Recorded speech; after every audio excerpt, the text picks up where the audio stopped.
Hello, everybody, and welcome to another episode of Recipe for Adventure.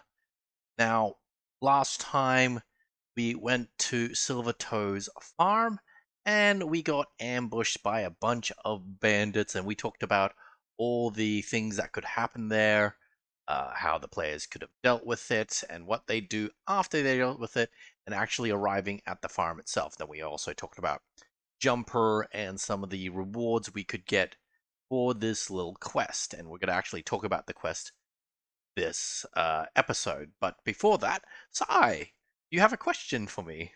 Yes, hello. Um, you ambushed me with some questions last time, so I have a question to ask you, and that theoretically you could ask me in turn, because you asked me about some good stuff as like being a DM and being a player, how I view you and how you viewed me. Hmm? So I thought I would ask you, what is one instance um where another player has done something in a campaign you're playing with that has stuck with you. So not Oh, something you did, but something someone else did that has just like stuck with you. okay. This I'm gonna be a bit. This is gonna be a bit of a more emotional one, but not for the reasons you might think. So it Hmm. has less to do with D&D and more real world stuff that happened at the time. Oh, And that's fair. Sai was here for this. Um, I was the best man for a wedding for my best friend, and Mhm. I was tasked to doing a bucks party, right? So he wasn't the sort of guy to get drunk off his ass and go out for strippers and all that stuff. So instead, he got me to organize it, and I decided to run a D&D campaign where the characters woke up extremely drunk after having a bunch of strippers and all that stuff. So they were playing a D&D version of The Hangover. Sai here was actually in this game as the warlock, whereas Yep. the actual groom, if I remember correctly, was the bard. And he got pretty damn into the game, like intensely so. And at one point, when we were talking about in characters, like, hey, you don't need all this stuff, maybe we can skip it and do this other thing, he basically snapped at me and says, no, we have to do everything for the wedding perfectly. And I get the impression that there was a bit of real world bleed in that. Hmm. And that's really stuck with me because of like how much the groom really cared about his wedding and his wife and all that stuff, which, any good groom should. Yeah. So that moment really stuck with me, even though that wasn't quite my intention. Yes. Oh, nice little story. Not what I asked. Nice little story. Uh, that's technically something he did in character that stuck with me. Yes. Uh, that I did not expect. So I feel that I got the wording of your request slash question correctly, just not the spirit. Well, technically, what I asked was what someone else did in a campaign you were playing in, and you just did something that you were DMing. Damn But it! it's still a good story, and I do remember that one fondly as well. So I'll let it slide this time. Damn it! I didn't do it right. Okay. In that case, I'll throw that question back at you. What do you remember another player doing that you in a campaign you played in that stuck with you? Um, I mean, if I have to think about like adventures that like eternally stick into my head, um, there's like pretty few like adventures I remember more fondly than a campaign I played way back in like a crazy parody campaign called DTD. Oh, oh, oh! Yeah, I'm gonna throw one back at you. Is this the Where I, one that you and yeah, I? Yep. yeah, where just I was playing a big dumb brute who was so dumb that him succeeding at things was like almost silly. He had a phone with a single button on it, and he had to make a strength check while using his phone. to avoid breaking it. He was like that dumb of a dumb brute character. DTD, for And those of you who don't know, is Dungeons the Dragonings, a parody system released yep, by TG4chan way back when, and it is surprisingly competently mechanically good. it it, It's not it perfect, but basically no, it's still good. it takes from a bunch of other like tabletop RPGs and like combines them into a fun manner. In fact, wasn't it literally released on April 1st? Possibly. But that's enough little background for that.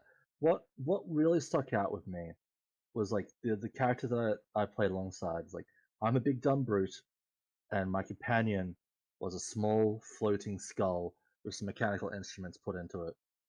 And it's like I am the brute, he was the brains, and I remember just the amount of hilarity caused as we went in to investigate like a warehouse, and you pulled a Portal 2 on me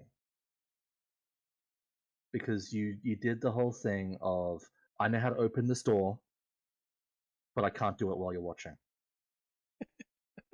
and you made my character turn around while you just used a freaking inbuilt little laser in your little floating skull that technically your character wasn't the skull, but rather was controlling it remotely. It was a drone basically, and you just used like a heat laser to cut open a hole to go through. You didn't even hack the door.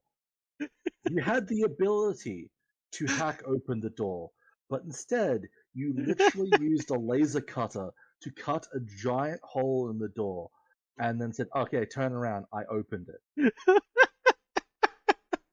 I remember that. Yeah, you had so many ways to actually open the door. You hit me with the Portal 2 joke, and then you actually just cut open the door, which is hilarious because my character could have just ripped the door off. I know. Could have could have just broke the lock and just opened it by brute force. And instead, it's like you as the character playing the smart one with like all the tools and gadgets, you just destroy the door anyway. For a character with a lot of intelligence, he was also very dumb. The way Well, the story gets slightly more hilarious because while you were doing that, you like where you could have been hacking open the door, you hacked everyone's phones inside the building with some great rolls and basically changed how their phones work. So when they attempted to call a number, it would automatically be rerouted to a pizza place and play a pre-recorded message ordering pizza to the location. yes, So instead of hacking the door, which would have taken you like 2 seconds, you instead deliberately cut open the door while hacking the phones of everyone inside. oh no, I remember the in-character reason now. I was doing the door thing to give myself time to do the contingency plan hacking, which Yeah, took much longer. I remember yeah, now, and I yeah, remember and at the I end. just remember that sits with me so much because I remember leaving that space after your character, quote unquote, died as they sacrificed themselves, and I remember just walking out to see a bunch of like police and a pizza delivery guy, and I just grab a couple of boxes of pizza and walk away. Oh my god, that was such a dumb game, but I loved It it it, so it much. was it's just like that moment sat with me so much. It's like why it's hilarious. It's like oh, Portal 2 just came out. It's a Portal joke, yeah. But the fact that you just cut open the door, Would you believe me if I told you that I hadn't actually played even the first Portal game when we did DTD that day? huh? Like Because it I knew all the memes and stuff. Like I knew about like there is no cake. I knew yeah, about the the cake is a lie. Yeah. I knew about the song, but I did not know I was pulling a Portal 2 joke at the time. So in Portal 2, um, I know earlier in the now. game. I know Yeah, now. yeah, But like at the like time, rebuzz. but at Yeah, the so time I didn't know. you didn't know about that? Oh my god. Because yeah, you 100% pulled a Wheatley on me We at that moment, and I so it stuck out so much because it. I'm like, oh, it's the joke, right? He's just going to spend a little bit, and then the door's going to miraculously open. But no, it's like you subverted the joke you didn't even know you were making. Just if there's anything to take away from this, folks, is that when Sai and I play together and are on the same team, we embody the one brain cell being shared between two people, but we're terrifyingly effective in spite or because of it. I'm not sure which. Good times. Good times. Um. Anyway, so back to the Silvertoes farm quest. Um. Yes. We just got the mission objective of rescue Jumper. Yeah, exactly. And the reward will be a bunch of potions and secretly a woolly jumper. And if they choose to do this little mission straight away, which we assume they will, because here's a detail that I kind of forgot to mention before, but was implied slash said at the beginning, was that don't forget this is a relatively black and white, good versus evil kind of campaign. Um, So we're hoping the players will just be like, it's a good deed, we'll do it. Yeah, and don't forget, like, one of them thinks, no, all of them think they're the chosen one, and they were chosen because they were good guys, and the diva was an angel, all that stuff, saying, like, hey, you deserve the elixir of mortality, do the Hmm. right thing. So we're assuming that all these players are gonna want to help the sheep. In fact, they might even say, no, you keep the potions, we'll save the sheep anyway, sort of thing. But it's fine if they want to be like dramatic about it. It's like, oh, we get some potions that can be helpful. We'll save the sheep. It's like the main thing is like the the the not so subtle hints that we should probably go do this. If the players go back to Al before going to save Jumper, I would suggest that Al would be like, hey, you know, it's because of Silvertoe's farm that we're able to get this first ingredient so easily. Please go help find Silvertoe's sheep. Yeah, and then he'll take the little jar, which Yeah, is secretly giving them extra luck and stuff like that, and they lose that yeah. bonus. They So didn't yeah, jump on this little call to adventure straight away. yes. But like, however they do it, once they're on the case, they will have a general direction, and I think survival and perception. It should be easier if they do it immediately, Mm-mm. and maybe bump up the DC by like 2 if they come back later. Okay, so what I'm gonna do here, survival perception base. You know, I'll say it's 12 for a second, and you'll see why Yep. I'm doing it this way. Hmm. Base 12. Uh, they find where Jumper and the bandits are. And then underneath this bit, I'm gonna indent and go take away 2 from check if they go to track. Usually D&D uses the term increase DC by 2. Oh, increase DC by 2. I can Okay, I yeah. can increase DC by 2. They go. That's usually how D&D writes it in their books. No, you are correct. I'll try to use that language. Got to be consistent with the language in a hobby with lots of nerds. We're all semantic. Uh, we're all into semantics. Though Yeah. that said, with a group of friends, we can be a bit more relaxed about that Yeah. sometimes. Um, so okay, what are the modifiers? So if they do that straight away, they can. Um, It'll be easier. maybe reduce the DC if they spoke to the sheep. Oh yeah, okay. Goose see so they sort of like know what they're looking for. Yeah. By 2 if they've spoken sheep. So someone who can speak to the sheep gets a little bit of an advantage for this little situation here, which is like a nice little reward for having just something for the situation. Uh, There's so many times where a character will have like one little ability and it'll matter only once, but when it matters, it feels good. Absolutely. It's the whole swimming skill thing. Like, Yeah, you'll never use your ability to swim in everyday life, but if you ever have to, you'll be glad that you know how to. yeah. What other DCs can we do to this? Um, I, I mean, depending on your point of view, you can do like daytime or nighttime. But I think for the time being, I think that's fine as is. Okay, so Because we don't want to make this too hard. This is still like level 1 adventure. at low light in that case. Yeah, So yeah. if If they they, if they fail, they will find them at dark, like dusk. I also want to, in that case, I'm going to put in three of them. So the midway is 12. If they pass really well, 15 at good time. So that'll be like still be bright out. And if they roll horribly, less 5 at midnight.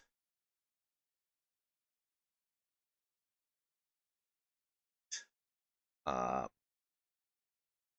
5 flash perception to 11.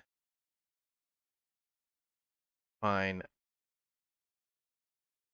Jumper and Ben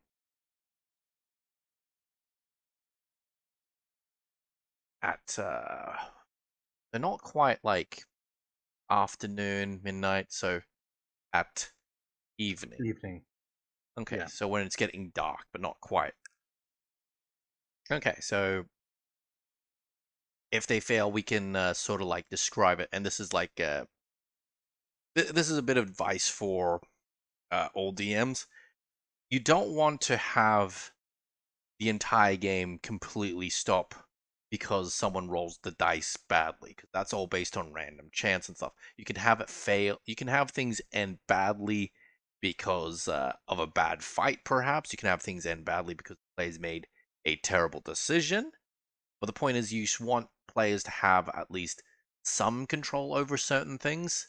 Um, yeah, you just give them degrees of failure, so they yeah. feel like, oh, I this sucks, but at least this way, they will still move on to the next objective. I call it Schrodinger's success. Not And really a success, but it does progress things. and the way you can like describe this in game is where we'll get to the second map I built a little while ago. Oh, yes. Um, we can actually have a look at that now. The sheep tree. The sheep tree. Yes. Oh my god, yes. As you can see, I have a little clearing where there's obviously the signs of a campsite, and as such, if it's gotten that late, the party would eventually stumble across the light source in these woods late at night. Oh, and that's how you could sort of explain, it's like, even though you lost your way, Like, they could hear the yeah, bleating of the sheep somewhere and it's sheep, echoing around, but and then, see the light and be like, that is your quote unquote guiding light to your destination. okay, this can be jumper if it'll load on. And you can put him in the tree. Absolutely. Because from my point of view, Jumper jumps. The only way for Jumper to be safe is for Jumper to be in the tree. Jumper jumped good. I'd like to imagine that he managed to like sort of get away from the bandits and then bam. He's And it's like depending on what point in time you get to it, the bandits are either like deliberately at the tree trying to like work out how to get them down, or have just given up and are yeah, like just keeping a general eye on the tree. Like, if you come down, we'll get you. yeah. So they could be at varying degrees of alertness and such. So Yeah, depending on time of day, bandits can be at different levels of alertness. Wait, hang on. Players will eventually come across a clearing with a single tree middle of it with jumper on top. Depending on the time of day, bandits can different levels of alertness and not different can be positioned differently and have varying degree of alertness. So, I okay, imagine if you get to them in good time, they are all surrounded the tree, just staring up at it. and being completely distracted, Completely, which will give yep, players like completely the chance distracted. to like, oh, yeah. Sneak up, get the drop on them, whatever. So, during good time, bandits are completely distracted with trying to get jumper down. Uh, Players will also hear them say, "Don't hurt the sheep, you idiots." If we can capture them, we can use it as blackmail, get more clovers, 5 leaf clovers, 5 clovers. That'll give them like extra information as well. That establishes what they were actually there for. Yep, exactly. We'll hear. Oh, actually, hear the cloaked one say, because we did determine that there is a mage in the group, and he's the one. Hmm. I'm pretty sure we said there was a mage. Hang on, Control Yeah, you, F. you you did Mage. actually look like you did say that there was a mage. Ah, yes. Uh, yeah, that was in the information we gave out And he's the one last who. time. Yep, he's the one who uh got the tip from the imp and such. Yeah. So he'll know. Hmm. Anyway, so if they caught them at low light, if the players catch them at not even low light, we'll call it afternoon. Afternoon. Afternoon. The bandits are setting up camp while one of them still tries to get Jumper down. So actually, so we'll just say DC 5. No, DC 10 with advantage stealth. Sneak up on them. And the second one, they're still distracted and they're just going through the motions. He's 10 stealth, not with advantage. How does that sound? So it's still I'm liking fairly the easy. ideas. Yeah. If oh, I see what I've done wrong. If the players catch them evening,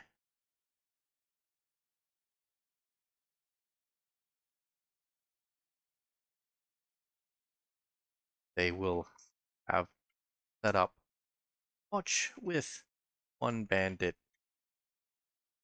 still trying to get Jumper down. And that can be a harder DC of say 14. And then finally, if the players catch them in the night, they will have set up watch and none of them watch. You know, this is a weird one because if it's midnight, some of them might be sleeping. Uh, So this could act a failure could actually make it easier for the players. So, Potentially. and it's I've gone to bed and DC 14 to sneak up on them. 12 to sneak up on them. So that's the one of the weird things that if they fail horrifically, it actually makes it easier for them. Oh wait, you know what? We can add an extra detail. Jumper is considered to be exhausted. So that could make the rescue more difficult. Okay. But still conscious. Still. If he needs to jump, he basically rolls his athletics at disadvantage. So we got a couple of things of important notes here. First off, it's like jumper rolling. Oh no. Does that mean the jumper's going to need some stats? Damn, you're correct. Okay. Well, first off, I think we can resolve this one fairly easily. I'm fairly sure it's not too hard to find out stats for sheep. Yeah. Luckily, that a quick look, there is actually a stat block for sheep. Oh, thank It's goodness. not. It is not from the PHB, but it is noted that there was a stat block for sheep in Storm King's Thunder. Yeah, I was just looking through my copy of the Dungeon Master Guide and thinking like, where the heck is my monster manual? Though I'm fairly sure, if we want, we could use a similar enough animal from like the regular monster manual, Mm, and then just tweak it slightly for what we want. mm, mm. And then just give him advantage on like jumping in general. Give him like a special skill. His jump speed is his move speed. Maybe, maybe. Both of those could work. What do you want to do? You wanna just find a monster from the DMG that is, or I shouldn't say monster, an animal from the DMG. Oh, not the DMG. The monster manual, because the basic monster manual for Pathfinder, Pathfinder, for Dungeons and Dragons 5th edition has animals in it. If you want to look that up, I'll start making a character sheet for Jumper quickly. Yeah, Jumper uh, avatar will be wrong thing. let's see if I can find an animal that is suitable. Weasel. It's been a while Who? since I've done this, so go. Spider, scorpion, riding horse. Ah, yes. A poor jumper is roughly equivalent to a rhinoceros. Now, pony maybe for stat block. Let's see, Yeah, poison we'll snake. we'll use a pony for all intents. Let's. There might be a goat in here, so. Oh yeah, goat. Oh, there is a goat. Okay, goat exists. What's the goat's AC? Okay, so a regular goat, has an AC of 10. Give Jumper 11 for his magnificent wool. What is his hit points? 4. Okay, Jumper is very, very slow. So he has a speed of 30 feet. And Ah, yep. no. The goat has a speed of 40 feet. Oh, okay, 40 feet. And let's say 10 feet jump, which is, Yep. for context, everybody, getting jump is very difficult. In fact, I don't think jump speed is actually a thing, technically speaking. Jump speed is, well, jump distance is actually calculated based upon your strength score. Yeah, yeah. I more meant that it's usually not a Yeah. listed thing specifically. No. Okay, what attributes? Throw them at me, Penny. Okay, the standard goat has 12 strength, Yep, 10 dexterity, yep, 11 constitution, yep, 2 intelligence, yep, 10 wisdom, yep. and 5 charisma. Say that Jumper has 16 charisma. He's got all that luck and all that charisma in his fur, yeah. Yeah, yeah, exactly. Are the saves any different, or are they just base? They don't have saves, but the goat and the sheep variant I see in Storm King's Thunder both had the same thing. So I will note they have the feature sure-footed, Oh, which gives them advantage on strength and dexterity saving throws made against effects that would knock them prone. hey, where would I put that on this thing? It's been a while since In I've in the features section. So like action. um, Shoot. no, no, you'll actually want to scroll down. Oh, I think I see it. Yeah, in the actual character sheet So it's looking section. so it's called sure-footedness or It's called sure-footed. If you footed. want, I could just quickly add it myself. Oh yeah, yeah. Can you see it? Yes. Oh, is Um, has advantage on strength and dexterity saving throws made against effects that would knock it prone. damage resistance cold? Specifically for jumper, yep. Specifically for Jumper.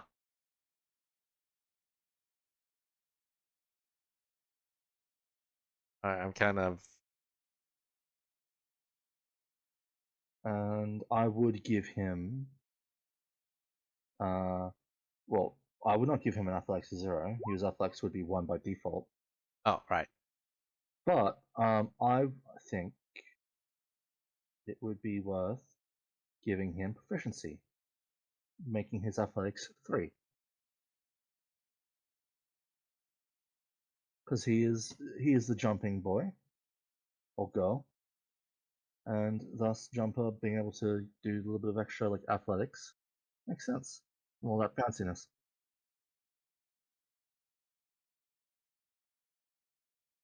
But yeah, that is a stat block for a basic sheep.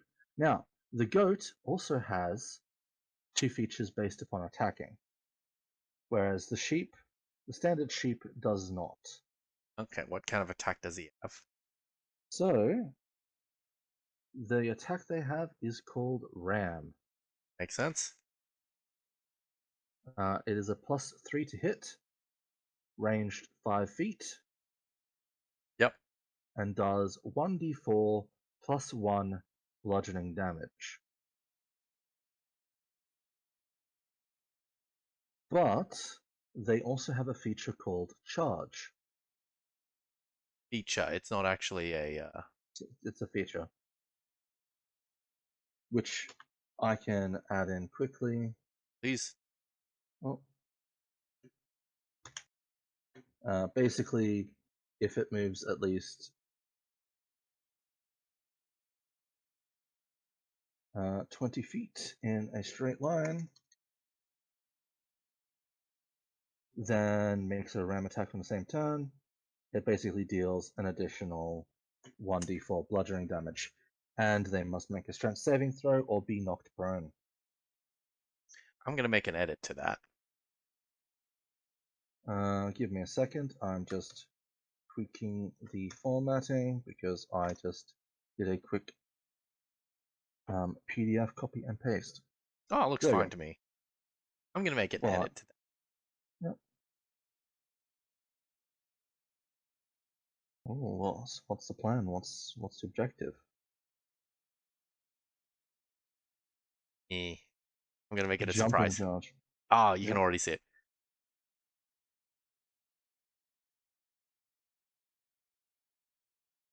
Yeah, have to I be like it. straight. And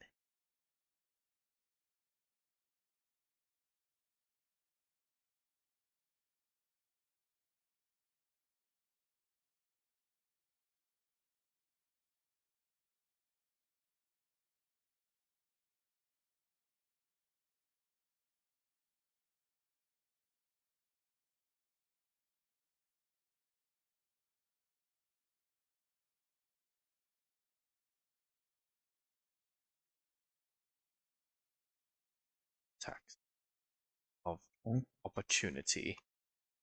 okay. Jump to missile. Cool. Creature. Yep. Jumped. Actions. Hmm. Attacks of opportunity. There we go. So, since Jumper is a special sheep, do you also want to bump up their hit points? Tough one. You know what? No, but I'm gonna add one more feature to him. I can think about it. Lucky? Ingested luck. Okay. Because I'm like, 100% Jumper has some form of luck from the sheer amount of like clover. Hmm.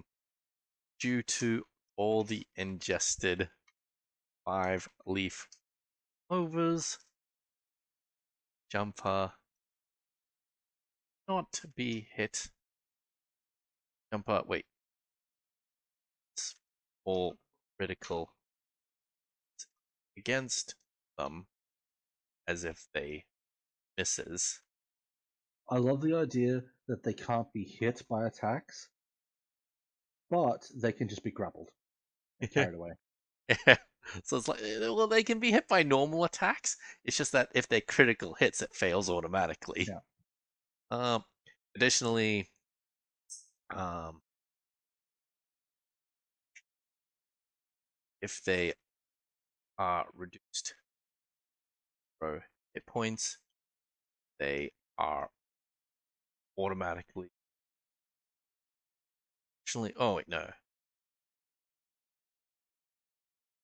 make death saving throws at advantage. There we go. Yeah. Because when I considered giving them more hit points, I wasn't going to be like, give them 20. I was going to be like, regular goat as a creature, it has 4 hit points, which is the equivalent of just 1d8. Mm-mm. I was considering them bumping them up to like 8 hit points for like 2d8 Mm. or like 9. I mean, we could give him more hit points, but like, I don't want him to be like a major player in like Well, combat. Like, I don't want him to no. What overshadow the players, as what it were. what I want is to avoid them getting accidentally hit and dying in one hit. Oh. Like I think 9 is enough that they are basically almost guaranteed to just not die if something stray hits them. Okay, okay. I'll take that. Yeah, and it's like with altering like monster stat blocks and NPC stat blocks. Usually, when you give them like a bunch of extra features, you also want to like treat it like it's a class level in a way, and they just gain an additional hit dice. I mean, I guess Jumper is literally a prize animal, so Yeah, they'd be healthier and yeah, like more tougher than the other sheep, if only yeah, because they've been treated better and such yeah. like that. Like I was considering giving them like plus 1 to con as well, Just which would to raise. Yeah, hit points up a bit. You know, yeah. actually, yeah, why don't we just raise the con up and then we don't change the hit points? We'll just say, um, yeah, let's just put the constitution at 12 and then we'll put the constitution save at 1. And that would explain why they have 9 hit points, essentially. There we go. Um, if oh, I just reopened it. If it's like 2d8 plus 2, that would technically be 10 Okay, we'll or 11. make it 10 hit. Yeah, Right, I yeah. keep for A fat 10 is nice because a regular bandit's crossbow shot can do a maximum of 9 damage, which will Ooh, keep Jumper just luckily out of instant death range from a stray crossbow bolt. You know what? Um, in that case, I also want to put into the DCs. So if the players take too long, the bandits try to get him down by hitting him. They lose their patience. So maybe if the players catch them in the evening, Jumper is also injured. Uh, take away 4 HP. Yeah, it's missing 4 hit points, down to 6. Yep, and that'll a good shot will like take him down essentially because the Yeah, players took too long to get to him. I mean, yeah, players can still like stabilize him and all that stuff if he gets shot, Mm-mm. but also like you want to avoid the price animal from having a risk of death. Yeah, Sure. And this makes Jumper nice and special. He has his own little stat block. I Well, get that's all good. I get the impression And he's going to be a yeah, very popular character. yeah, good old Jumper. So The there's Jumper's bandits. stat block, but we have another problem because there is a mage bandit. Yes.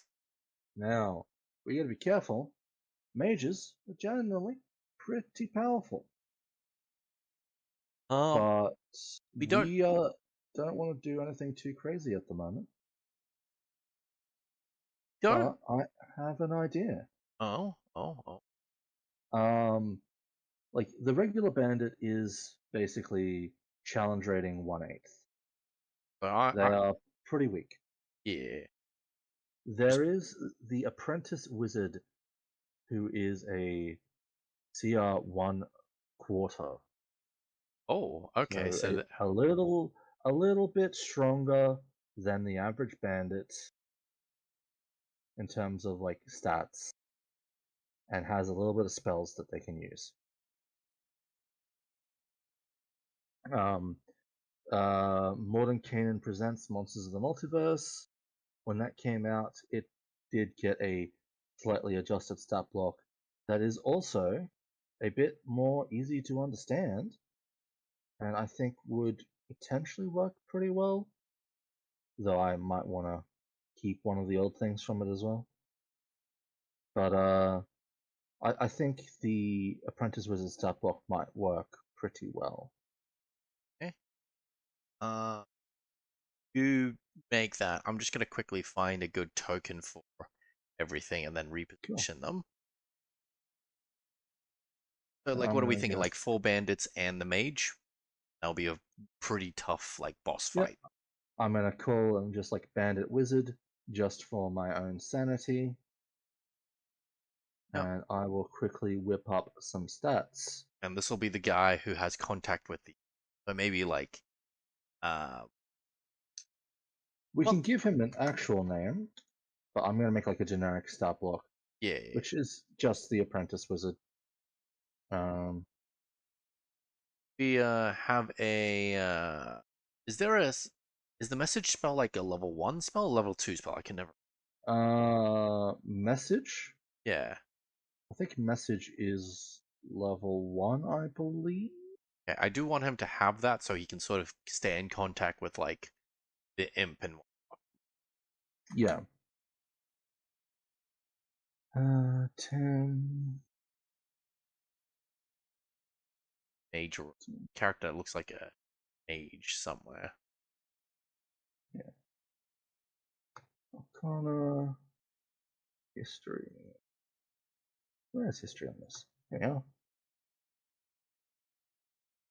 So, one thing that when Modern Canons came out to update all of the old stat blocks, one thing it did with a lot of the spellcasters is it gave them like a melee ranged spell in one.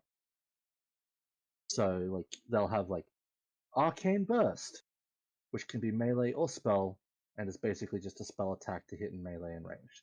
How much do you like that? Because I think it's cool for some enemies, but it gets kind of like, oh no, they have a melee magic attack that I can never get access to. Oh, I see what you mean. Where, I don't. whereas the old version, for his melee options, he just had a dagger. which worked nice and good. Yeah, let's just give him a dagger. Yeah. So what I'll do is I'll give him the dagger from like the old version of him, so he can use it in melee, but also give him the updated version of his spells for simplicity's sake, so he's easy to run. Okay. Feel it. That's a statue. And how hard is it to find like a cultist mage type character? Sometimes hard, sometimes easy. That is how it goes sometimes. I do want to give him like a ranged attack of some sort, but like definitely not magic missile, where it's like players just have no chance to. Yeah. Well, for our little bandit wizard friend, he will have access to firebolt, Yeah, yeah, that's the general generic one. Yes, absolutely.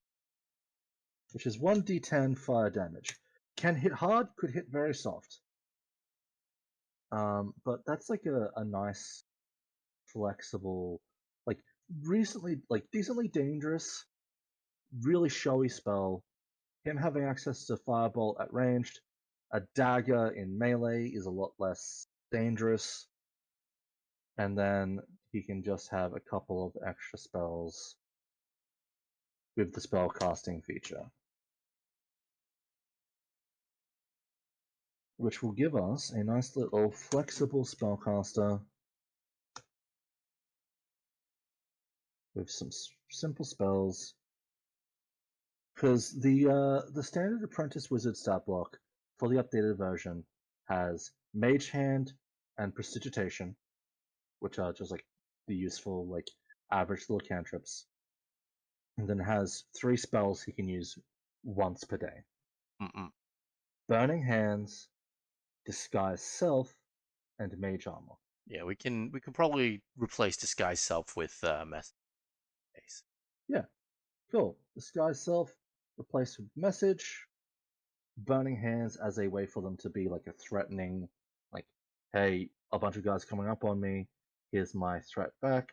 And Mage Armor bumps their AC from a regular 10 to 13, which is a bit more than like the average bandit.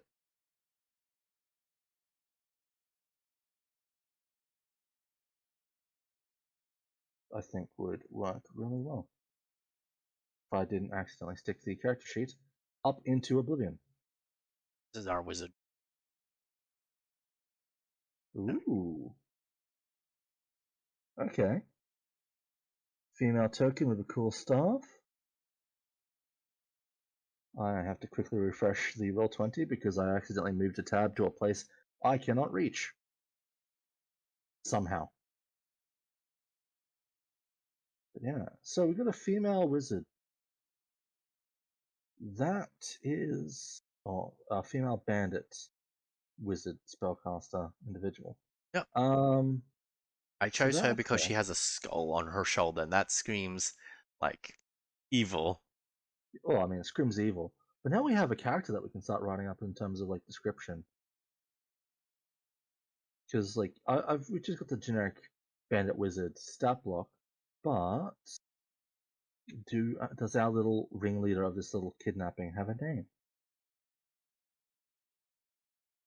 Just call her Sasha. That's the first name I could think of. Sasha. All right. That's It'll be a reasonably difficult fight, but I think the players are relatively balanced enough at level 1 to be able to take them down. yeah. Especially since we can have them like a bit more spread out and such like that. Mm-hmm. Like Potentially, some of them are asleep. Some of them are like a lot of them are distracted. You are most likely getting the drop in this fight. exactly. Um, in one If way the or fight another. goes if the fight goes poorly, it is possible. Like we've got 4 bandits and the spellcaster. Um, yeah, this is a bit more of a dangerous fight. There is more of them than there is of you. But theoretically, Jumper could jump down to help if he sees an opportunity. There was like a So, camping set of stuff as well. Just trying to find if I can find like a bedroll or like tent, bench, bunch of bones, books, rocks, bush, campfire. Well, you've already got a campfire. Just bit wit. uh, what are you trying to find? Like a campfire, bush, whatever? Not. Chest? I'm trying to. Oh, I'm just reading out what I'm seeing here. I'm trying to find like um bedrolls and like tents for them to like Uh, start setting up camp and such like that. Oh, here we go. I found a tent. I just want them to like have it like be obvious that they're distracted with stuff. yep. Hang on, just go on the map layer. Thank you very much. Yeah. So like that'll give them like players a reason like why they aren't paying attention to us sort of thing, and like make it more possible of a fight. Oh, Okay. mistake. Message is a cantrip. So I will give them a message instead of prestidigitation. In that case, do you want to give them disguise self back, or do we just think, nah, no need for it? What's another spell that would be good for someone who's like in cahoots with an imp sort of thing? Like, Um, let's have a well, look. See, we'd be thinking a level one spell, just like a nice little simple spell. you don't necessarily need it to be a combat spell. Make it hard for Yeah, the players. It could be like something for flavor, and the players will just never ever find out about it. Uh, yeah, maybe command ceremony. Um, hmm, like if we, detect magic. oh yeah, that's not a bad idea. It's something that probably won't actually come up in like this fight, but maybe at a later point with another bandit wizard, detecting magic might come up at some point. Or maybe we could actually, you know what? Let's give her expeditious retreat. The classic. I'm just gonna get out of here. Thank you. Yeah, yeah. Because like we can always say Oh, if the fight's looking a bit difficult, there's no reason if the fight's looking a bit difficult for the players and it looks like a bunch of the bandits have gone down, the wizard might decide, you know what? I don't want to risk it. We might win, but like I said, I don't want to risk it. I'm leaving. Sort of thing. And that'll give us a nice little reoccurring villain as well. potentially, yeah. I If we want to. think we've gotten this encounter down pat for all intents and purposes. Then, all right. So Um, there are alright. 4 bandits, Dishes. short swords, scimitars, and crossbows. I misspelled scimitars. How do you spell scimitars? There's a C in there. Yes. There is Scimitar. full wizard who is clearly the ringleader, either belting out orders or patiently watching one of her underlings set up their tent. If it is nighttime, Wizard will be sleeping inside the tent.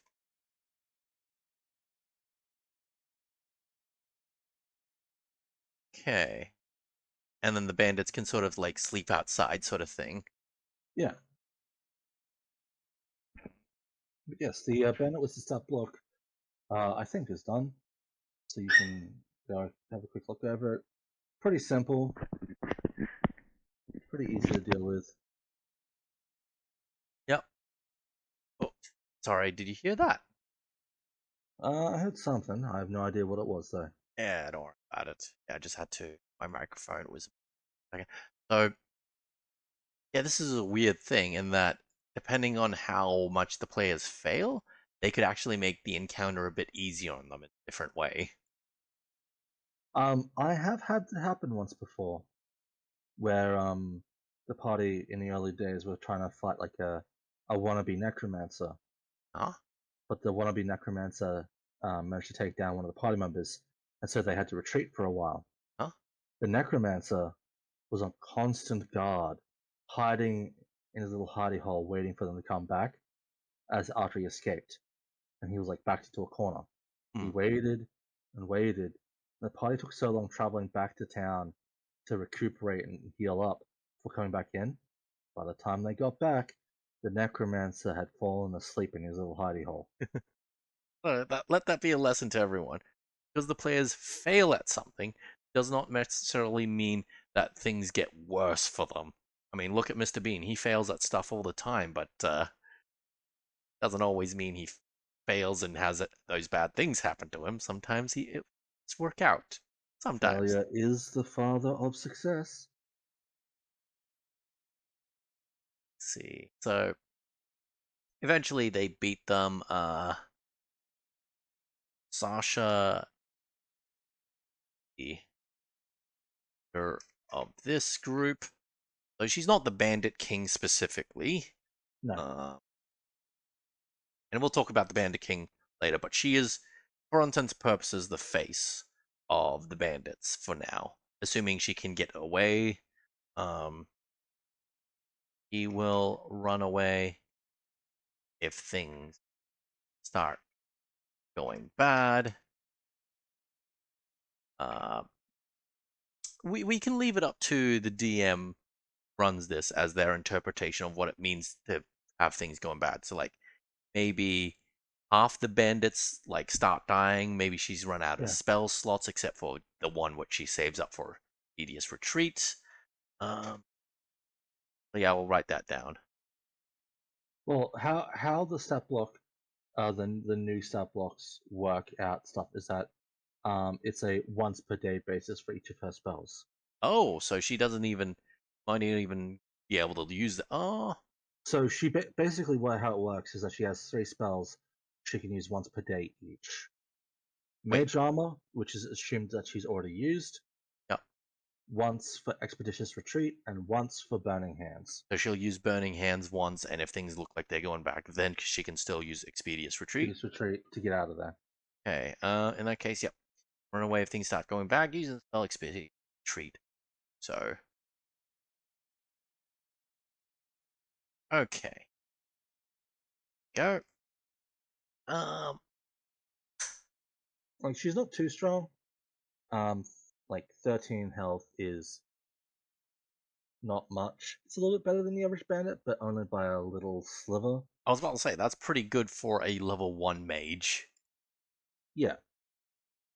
I mean, I think technically they count as a level 2 mage oh, okay, yeah. So because they have uh, three spells they can cast, which would be level 2. she is definitely boss material, like boss fight material. For like a level 1 party, yeah. She is the Jesse slash James of the Team Rocket team. They aren't in charge of Team Rocket, but they are the ones that everyone's most familiar with. Jesse and James was such a big part of my childhood. They're fantastic. Um, but yes, the Giovanni we will start up some other time. But anyway, so they get the sheep, they come back, and then they get the reward. So, um, Now that is the big question, right? Because we want this adventure to be level 1 and level 2 for the first little bit. mm-mm. So, do we want to make getting to here and defeating Sasha our point of time in which we level up to level 1, and thus make level 2 an escort mission getting Jumper back to safety? I like that. Yes, on beating bandit group through route or otherwise. So players can now level and yeah, so obviously we're using the milestone system here. Um, so yeah, the players don't actually have to kill the bandits; they just have to stop them, Yeah. knock them out, or make them run away. As long as they rescue. hmm we should properly describe milestone versus experience points. Oh yes. This is going to be new to some people. Okay. Experience points is probably what most people are familiar with. If you've played a video game, you beat something up, they fall down, they drop loot, and they also give you experience points. D&D does has an experience point value assigned to like most, if not all, their creatures. I'm pretty sure. Um, Yeah, only creatures that are like so insignificant, like a small spider or like a small bird, which basically those will give you 0 experience points for defeating one because it's a harmless animal. But anything that is even remotely dangerous will usually give you experience points set based upon its relative like challenge rating. yeah. And of course, the more you level up, the more experience points you are required before you level up again. There are technically other ways to get experience points, as described in DMG. I think like Completion of quests. completion of quests. If you role play very well, like sometimes DMs give you like an insignificant amount for role playing very well as a way to encourage you to role play. As far as I'm aware, there's probably other ways around it as well. Uh, I remember in D&D 3.5, experience points were also a resource that you could use to craft certain items, usually magical in nature. So you'd be making yourself more powerful at the expense of slowing your leveling up. I'm They don't have something like that in 5th edition, I don't think. No, their magical crafting systems are a bit loose. Mm-mm. I'm pretty sure there's other ways to get more experience points, but I Yeah. cannot think of any. Usually, when they accomplish something or do something significant, experience points. Yeah. But the other one is milestone, which is basically when the players accomplish enough, then they level up. And it's very useful because the DM decides when that enough occurs, and thus they can carefully curate the difficulty of challenges because they will know exactly when the players level up Um, because it will be after completion of certain events. these milestones can be arbitrary as well. Yeah, Or they can be like spoken to the players. Like will say something like, "Oh, hey, this guy killed your family. If you manage to track him down and beat him up, you will get a milestone level up from it." To things like, "Oh, by the way, the prophecy has unfolded. Big earthquake. City has been eaten by the seas. Earthquake has eaten the city. You will now level up because we're at that halfway point in the story." It could be something as arbitrary as that. It's all up to the GM. in this case, getting a sheep out of a tree safely. Yeah. So this one milestone could have multiple triggers. Either getting the you could in theory just get the sheep and run off and leave all of them alive and like unknowing, like they could all be distracted. It could be turned into a stealth mission. It could be you beat them all up unconscious or make them all run away. There are multiple ways of Yeah, doing getting this level up essentially, or accomplishing a goal. yes. Main objective: get Chumpa out of tree Oh my god, why do we love Jumper so much? because he's a funny concept, and everybody loves adorable animals doing adorable things. Absolutely. Yeah, I'm gonna give this Jumper a nameplate just so it's a bit obvious that it's Jumper and not a random sheep, despite Yep. random sheep should not be in trees. I think And more so, not just click the nameplate. If you go up to the three dots are up above. Oh, right. In Yep. general, you got to click play permissions C so that everyone can see it, or I can do it. How do you? So in the token settings, Yep. Oh, I where see. you see Yes, general to the right of general, there's player permissions. I see now. Yep, yep, yep, yep. Yeah, Gotcha. that will allow them to see the nameplate. All right. I think that's everything for this session. Players can level up from here, and I think that's the end of the episode for us. Bye. Oh, that came fast. I know, right? Ah. Anyways, you guys know the drill. Like, comment, subscribe, all that usual stuff. And until next time, we'll see you, well, next time. Bye bye. Ciao.